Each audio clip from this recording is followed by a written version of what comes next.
Hi, I'm Dr. Brian Cohen, and it's the 6th of January 2015. Good morning. Good morning, how are you, John? Very good. I would like you to tell everybody, first of all, where your family emigrated from and how they got to Africa. Okay, I think there are two arms to the family. On my mother's side, the grandparents, my grandfather Abraham and his wife Sarah, she had come from Lithuania, he had come from Russia, and they actually followed the first pioneers to Rhodesia in about 1888, 1889, and settled in Bulawayo, which is the major southern city of Rhodesia. And then my mom and her other 10 siblings, there were 11 of them. The Margolis family was an old known family in Bulawayo. My grandfather had been one of the first peddlers and raised 11 children there, and from their generation came quite a few professionals, attorneys, pharmacists, and in fact my aunt is the only one still alive. We're off to celebrate her 100th birthday in 10 days' time, and she was a Beit scholar, Birchenough scholar, Rhodes scholar by 19, and was one of the most famous teachers in Rhodesia, Celia Davies.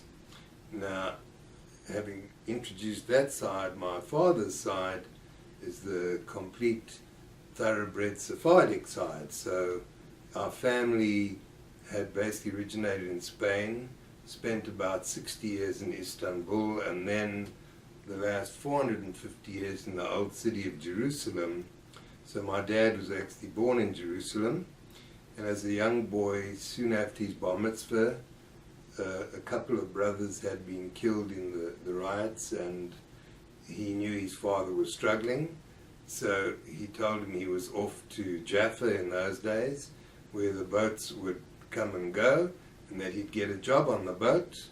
Got a job on the boat, and basically quit his job on the east coast of Africa in Beira, and then basically hitchhiked through to right near the Victoria Falls is Livingston, where essentially a couple, the Wilkinsons, a Christian couple, were very excited that this young man was very bright and did a good job in their pharmacy. So in practical terms, he was almost like adopted, and the close friends who also took care of him were Lord and Lady Moore. And he has this Jewish boy whom in the end they made sure had an education, went to Christian Brothers College, and then got himself an optometry scholarship to London, and then settled in Bulawayo after meeting my mother in the Victoria Falls, and basically ran a pharmacy and an optical company, and kind of really helped out with all of her family. And my dad and Nick Amata were the only two Sephardim in a total Ashkenazic community, approximately 6,000 to 7,000 Jews. And north in Rhodesia, the Salisbury community was like 98% Sephardim, who all had come from Rhodes Island, Rhodos, and you have those Jews in Salisbury, Rhodesia at the time, Atlanta, Georgia in the United States, and in Seattle, Washington, and Tampa, that whole family. But I think that traces the origin of the families. Growing up in Rhodesia then was very much a tremendous freedom. The racial issue was never anything like South Africa, because already by 1948 all the divisive bathrooms, facilities, etc. all gone. There wasn't a so-called immorality act like there'd been in South Africa. Therefore, if people wanted to date across racial barriers, they did, although that was not common. And so there wasn't really a tension. Interesting, the Jewish community was very close and totally centered around the shul, the synagogue, which was basically Orthodox, although I would say most people were actually conservative. So I always look back on it as conservadox, because all the shul traditions were absolutely classic Orthodox, but people weren't really that from. The word from is well known because, in fact, a dear friend dated the rabbi's wife, and a Christian guy, when the rabbi would ask, well, what about this? They'd say, no, I'm not from, I don't do that. And just to show you that it was a very good relationship with the community in general, but it was very physical because we born in the early 40s, or the immediate post-Holocaust kids, and it was very tough, very physical, so that all the Jewish boys were encouraged. The Jewish Community Center was just boxing and wrestling, and basically we would always be outnumbered, but we were encouraged, we stand our ground, and a tremendous pride. And the Jewish community was very much not only around the shul as a social event, but Habonim, a youth movement, a Zionist youth movement. In fact, already in the 1890s, the Rhodesian community was very involved in Zionism, and Chaim Weizmann had actually visited Rhodesia and later would become the first president in Israel. So you have a very vibrant Jewish community. You had art, you had theatre, you had Yiddish theatre, and we lived, when the school day was over, we were off to Cheder. As little kids, we were all at the Jewish Gun, but then we went to secular schools. There was no Jewish day school at that time. And we went to Cheder, and basically we were learning Hebrew and religion and reading and that, but you know, we were a little bit wild. I well recall we'd stand at the window, and when the Hebrew teacher would come in, we'd say shalom. Some of us jump out the window and go and play outside. There were better games to play. Of course, your dad would catch up with you later, so it didn't always happen. But I want you to see it was, and everyone had to stick together. I was thinking about high school. There were 35 to 40 Jewish boys amongst 800 in a very physical environment. And no, we didn't walk into gas chambers like sheep. So the attitude was very much, yes, we played rugby. Yes, we had great athletes, cricket, tennis, hockey, field hockey. And in fact, in those early years, late 40s, early 50s, the Rhodesian boxing champs, many of them were all Jewish, the Shapiro boys, the Marks. And so my point is that it was very physical.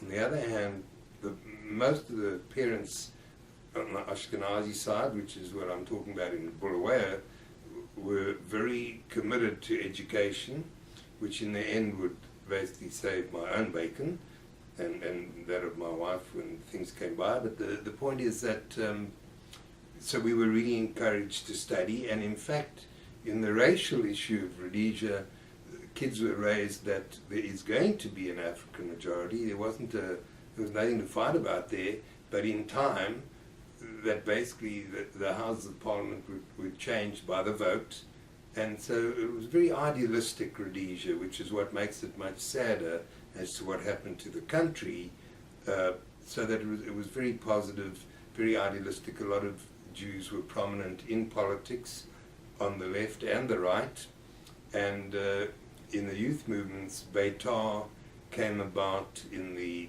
mid-50s, and later on B'nai Akiva would come kind of in the late 50s, early 60s, but the dominance was Habonim.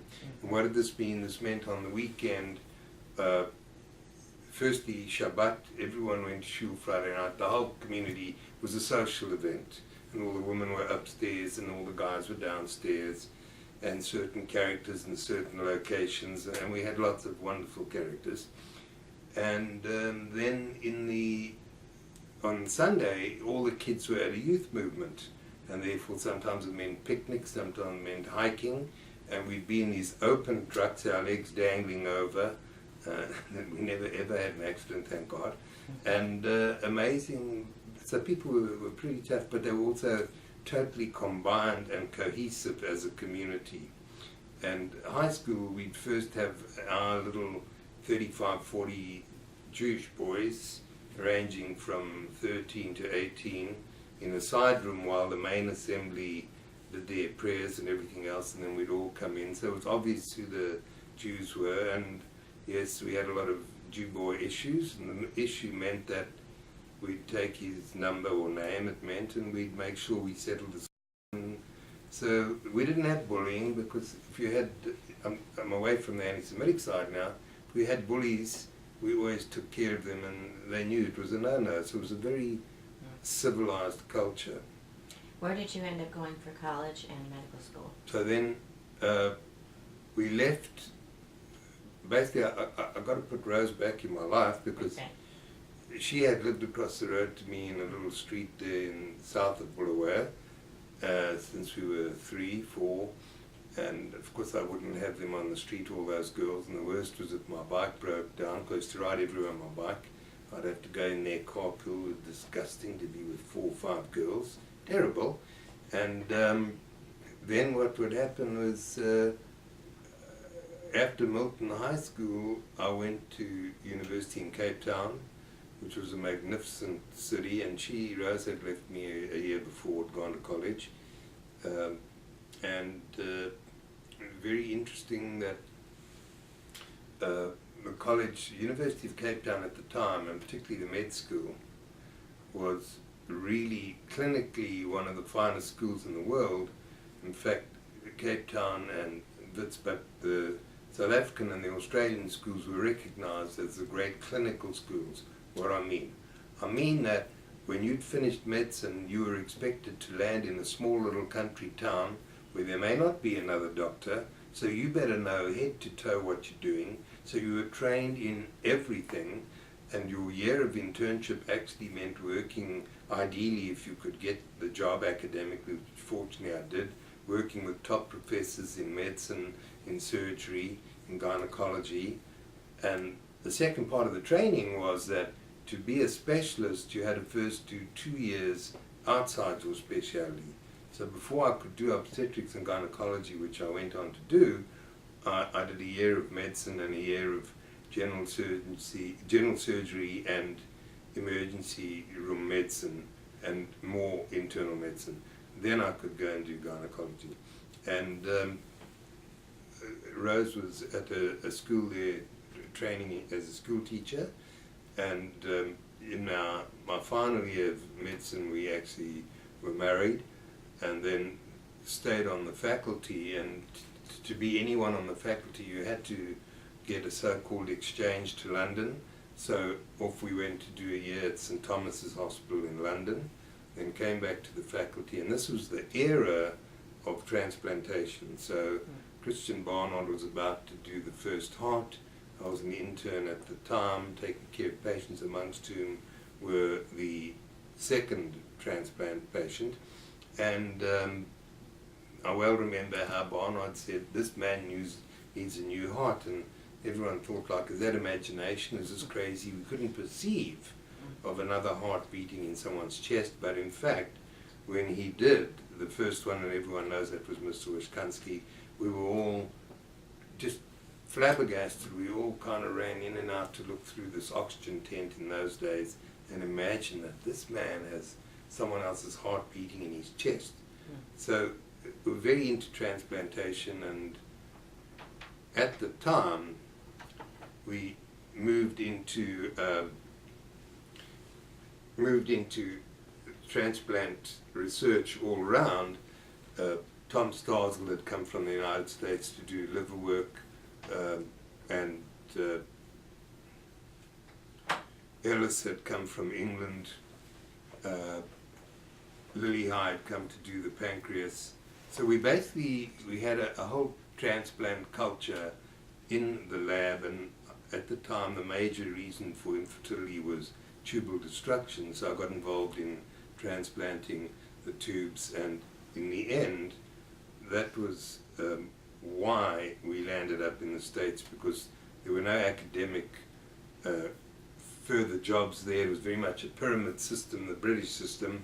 The professor was young, he was kind of 43, 4 hours, kind of early 30, and basically this meant, was there an opportunity elsewhere? And basically our attraction to America was that here was an opportunity to go on, and they very much wanted me to come by. And Rose, of course, was always excited about America, and our late cousin, who had been a famous rugby player, had always said, well, she's like an American. Everything about her is like American. So there weren't bad vibes on that. And one day there was an ad in the paper from Memphis, Tennessee, and Dr. James R. Gibbons was a very famous endocrinology pioneer, and microsurgery was being built in the States, and he brought faculty from all around the States and all around the world, and off we went to Memphis. A lovely Jewish community, just fantastic, but then we suddenly learned what orthodoxy was all about.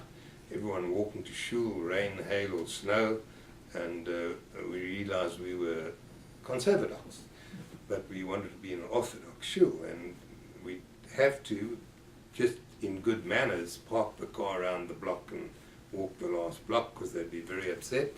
We learned later that Lubavitcher were a little bit more forthcoming about understanding these folk are not all Orthodox. But then we were in Memphis, a lovely community, and the Jewish Community Center, phenomenal facilities, all the kids could play, all the schools, and what did you think about life in Memphis in general? it was fascinating because firstly it was very simple and reminded me a lot of Rhodesia, and can we cut please, I'm sorry. Sure. Because I can't. Sorry. Because I have the worst ADD in the world that can go on the Oh, record. yes, And you yes. start with the cut. We're Okay. back in Memphis, Yeah. and I said the Jewish And what was it community- like getting used to it and all of that? I don't think. For me, it must be a lot easier than Rose because firstly I had to write all the exams again, so we had to do the American equivalent of an MBCHB, which is called an MD here. My MD had been a postdoctoral dissertation in transplantation, and I think I've shown this to you earlier. So this was basically the dissertation on transplantation, because in the South African system we did all our work via the animals and then went to the first humans. But the important thing was that I was at the med school. They were very welcoming. They set up a transplant lab for me in Memphis, and I was teaching all the residents and fellows microsurgery. I think what was difficult for me was the British teaching was very disciplined. You literally were taught every operation, and then once you were ticketed, allowed to do it. And when I got here, they would say, oh, this woman's got a critical infection, we're going to do a hysterectomy. And I'd say, hold your horses, because I was faculty. So culturally, the medical side was different. I think that it was, for me, totally exhilarating because I love and bless America. I'm an American. As soon as I could, I had citizenship.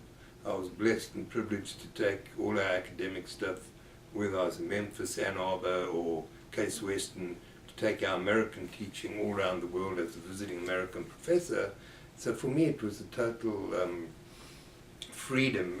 You took all the chains off, because in the British South African system at the time, and the Rhodesian system, yes, your name Cohen wasn't such a good idea. You needed 2 or 3 more credentials to go the next rung up the scale, and I was never shy to get them, but it was kind of ugly and unnecessary, and I'm not going there now in terms of anecdotes.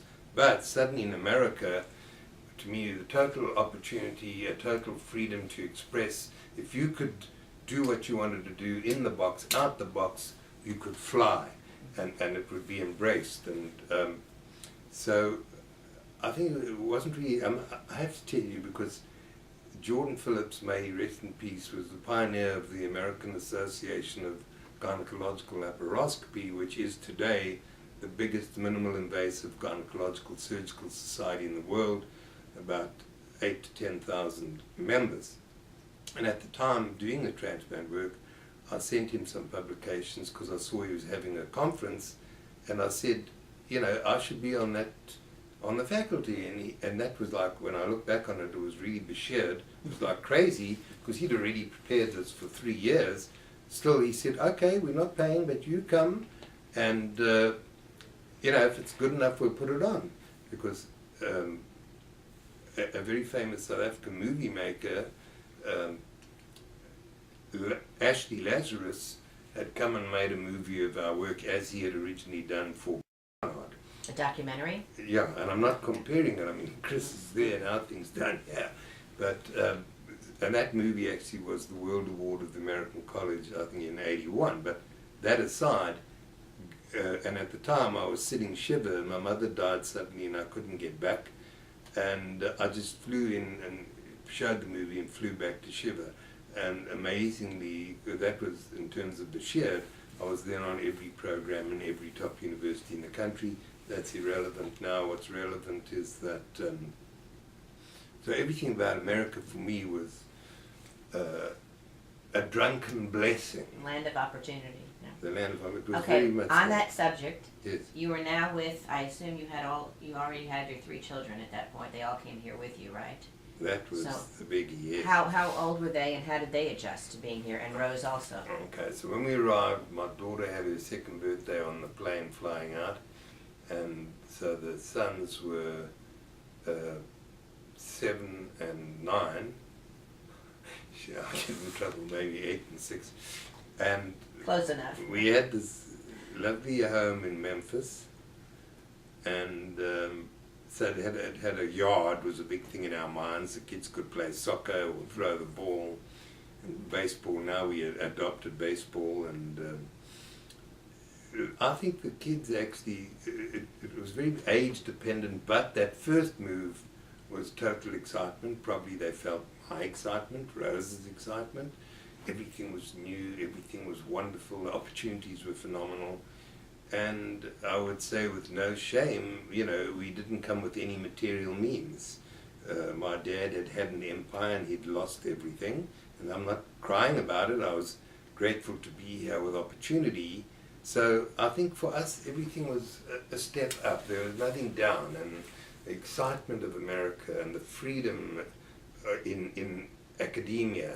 And Tennessee was a phenomenal school because they brought faculty from all around. For the kids, they were involved in Jewish day school then, which actually is fascinating because that was a serious Orthodox day school with all the Rabbonim. In fact, one of their dear friends became a very famous rabbi in the States, Johnny Schipple, who has a big community now, I believe, somewhere in New York.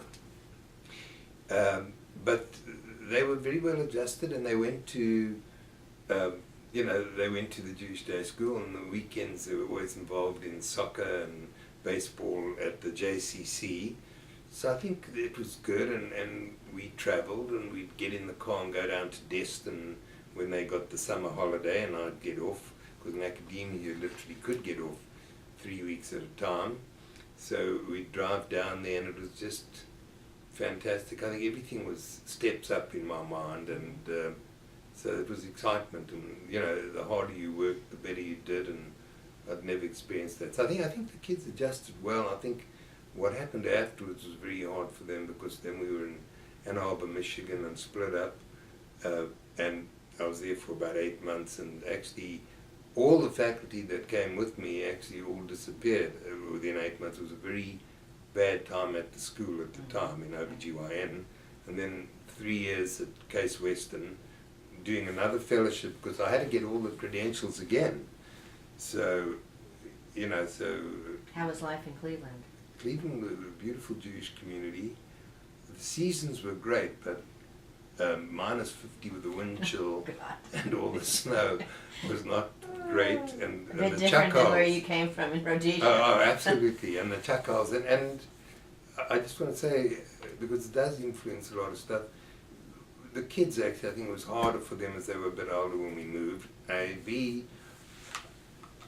basically, it's got nothing to do with me, it's got to do with just historically, we were going to give back. So we took teaching teams to Cape Town, to Johannesburg, to Harare, every 2 years until Zimbabwe really fell apart in terms of I was never worried about safety in Zimbabwe. I was concerned in South Africa, but because there never really was a problem until they started with the farmers, which is only about 8 to 10 years ago. But the big point is we took teaching teams of all the American men and women who were great surgeons, and we taught. So the family would come with. So this was like when you asked, did we go back or that? I really wasn't happy. My brother-in-law had been shot and killed there in Johannesburg, so I wasn't exactly running. And but I was very concerned about our safety when we went, so we never spent much time there. We did spend time in Cape Town, but if we went on traveling trips, when we could, we took the kids with us. So things like the game reserve and that were tremendous excitement for them, and look back on it with lots of love and affection. But I think for us, and then watching Rhodesia become Zimbabwe is fine, but a total loss of the jewel of Africa, a really developed culturally, economically, medically, scientifically, agriculturally, the breadbasket of Africa totally destroyed by one man. It was irrelevant, the whites are irrelevant in the discussion, because he brought 2 battalions from the north to the south, wiped out the Matabele, and in principle, then the whole country has basically starved since then. Forgetting that, talking about America, I think when we got to Dallas, there was a wonderful opportunity in that I came to join Dr. Herman Cantor and Dr. K.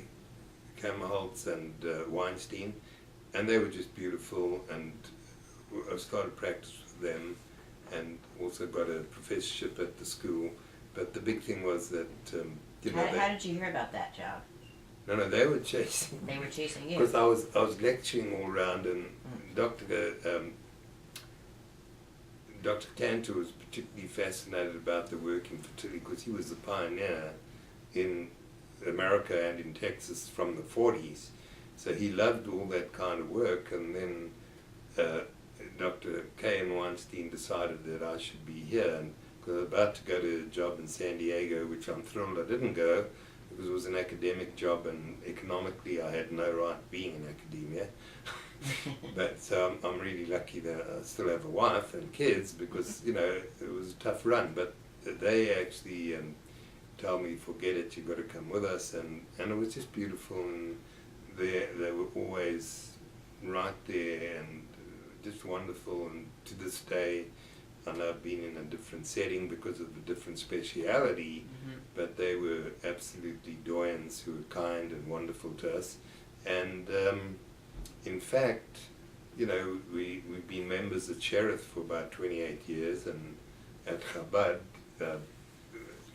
with Rabbi Dabrowski since he was here, and which also shows the confusion of conservadox. And basically, I think Dallas has been wonderful. It was a great professional opportunity, and also, for the kids. And in the beginning, they were at Solomon Schechter, our children, and then at Green Hill. And basically, I think for them, they're very much American, and that's what they know. And I've been that way from the beginning. In fact, I consider myself pretty assimilated as an American. Judaically, I think I ain't budged since the Bulawayo days.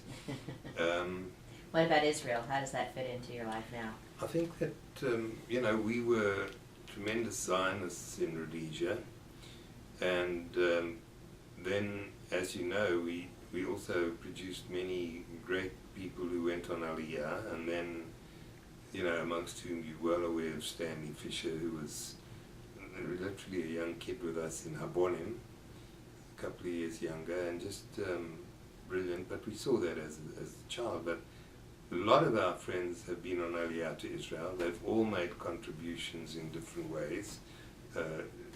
Judy, one of Rose's closest, has been on the educational side for many years. My one cousin, originally pioneered and played a big role in building the Hilton chain there. But that aside, my Israeli family, all my cousins that I have there on my dad's side, and Rose, her father's buried there in Jerusalem, and her family, who were Vatikim at Kibbutz 9, and we had those in the Palmach, the Haganah, Irgun, and Lechi. The cream of the Lechi comes from the family, and so it's always been solid, and I think that we've been back quite a few times, but we don't go on tours. We tour the family. We plant at one place and tell them this is where we are. Come see us. And we either have a tremendous, like my middle son's bar mitzvah was not at the wall, was at a Tel Aviv shul, and then, at a hotel, and we had about 180, just the immediate first cousins and their family. Oh, wow. And very few of the others, but, so we're very related to Israel. Mm-hmm. Do you still have family in Zimbabwe or South Africa? That's very interesting. My sister actually is still there. She raised 4 daughters, one of whom's gone on Aliyah, who's very Dati, and she's involved there. The others are successful in their business pursuits in Johannesburg. And my first cousin Victor, who was the absolute doyen of the textile industry of Rhodesia, and who literally lost it overnight when the president told him that on the following week everything was going to change, and Victor, very smart, actually gave the keys to the president and said, Mr. President, on Monday you're in business and I'm out. And I still remember he's writing in the newspaper, the last paragraph, my sadness is 6,000 of you and your families will walk in the street without a job. Victor's actually still there, and he still loves that. That is the best, and his brother Jack. So, I've got 2 first cousins there in Rhodesia and all the family. And cousin Stella, you know about, is the famous artist on the Zimbabwe side, a famous Sephardic artist. And my other cousin in London, Mary Jane, is Mary Jane Alexander, the British artist. So we got artists around us. Mm-hmm. And we've got a lot of close friends here, but it's actually very scattered, very sad. If you look at the actual Rhodesian Zimbabwe community, you'll find them in Australia, throughout Europe, in Britain as well, I understand, and throughout the States, throughout Canada. It's a sad day. We've never seen all the kids we actually grew up with all together in one shot. The closest is going back to like a 30th, 40th class reunion of the medical school. You see some of them, but the actual Rhodesian Zimbabwe folk, never really seen them all together. And I've got a cousin actually, Roy, is in Cape Town with his lovely sons and all their family there. Wow. Did you ever encourage any of them to come here? Or have you tried? No, I think it's kind of 2 ways to look at it. The one is they kind of very established and they're very happy, and it's interesting, like Victor in Harare can literally drive 20 minutes and get a British Airways flight to London, or the next minute he's in New York or that, or anywhere in Europe. And they love the simplicity, the weather. And Africa's actually, once it's in your veins, it's very hard.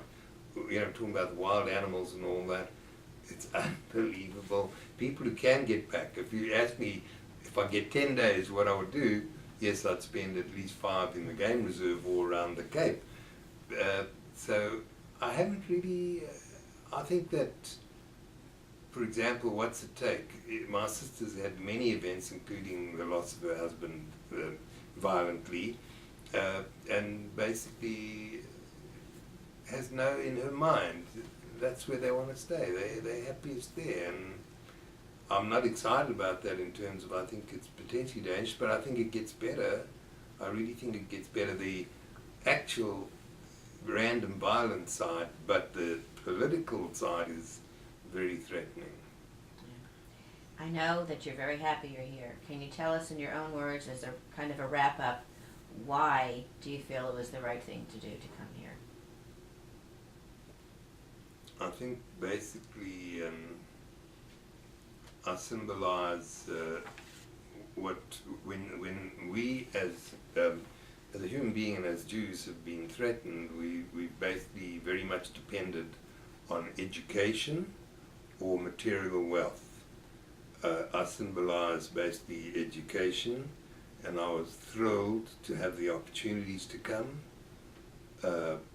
I've never looked back on it. I think that America sure is good and bad, but most of it is good. And I think that as a Jew, I've never seen freedom like this. I think that, in fact, I have to say that the first time I heard Rev John Huggie speak at a ZOA evening. It was the first time I had heard a Christian basically defend Israel or Judaism. I just sat with tears in my eyes because of the antithesis of what I grew up with under British-ruled kind of Rhodesia. And I think so our freedom, our ability to do what we got to do, I think the kids have the freedom to do whatever they're going to do. If they're going to work hard, then they're going to go places. And I think with a work ethic in a place that protects all, I think it's great. I'm not asleep. Obviously, we can have anti-Semitism here and there, and we will always be alert. But I think there's a lot more to America's everything about it, socially, culturally, educationally, and a beautiful land. So I got nothing negative to say. I can only say I'm an American, proud to be an American, and deeply grateful. It's very much Amen. Thank you so much, Dr. Cohen. That was You're wonderful. welcome. Wonderful.